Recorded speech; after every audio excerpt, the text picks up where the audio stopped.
Bonjour à tous. Le canal du Centre fuit encore. Voilà près d'un an qu'une fuite a été détectée dans le virage à Chagny. Après des travaux en urgence, la digue a été consolidée, mais lors de la remise en eau en début du mois, une nouvelle fuite a été repérée par les riverains en contrebas.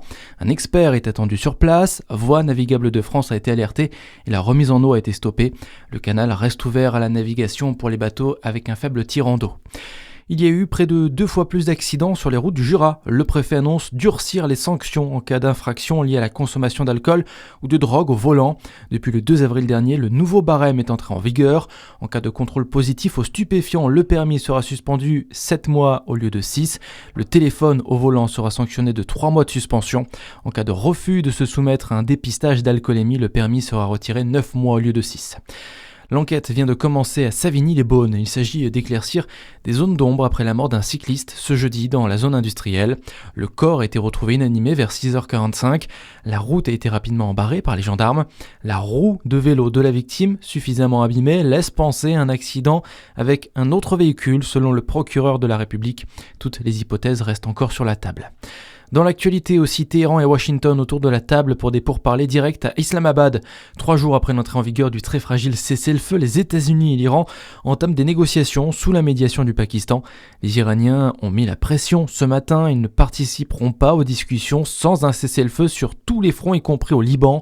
Autre point de crispation, la question du nucléaire iranien, comme nous l'explique David Rigoulet-Rose, chercheur à l'Institut français d'analyse stratégique et spécialiste du Moyen-Orient. On va dire que c'est un succès diplomatique pour le Pakistan, mais les attendus quand même sont très incertains au regard de part et d'autre des exigences qui seraient maintenues. Ce qu'a obtenu Donald Trump, c'est le principe de la levée du blocus d'Ormuz. Mais pour le reste, les choses sont très confuses parce que le fond du problème, notamment, c'est la question de l'enrichissement de l'uranium. Du côté iranien, on dit qu'il n'est pas question de renoncer, qu'il y aurait une reconnaissance de ce droit. Et de l'autre côté, évidemment, c'est irrecevable puisque Donald Trump, d'ailleurs, a dit qu'il n'aurait pas accepté le cessez-le-feu s'il n'avait pas le principe de résolution de cette question sur l'uranium. Donc, pour l'instant, il faut être très prudent et attendre.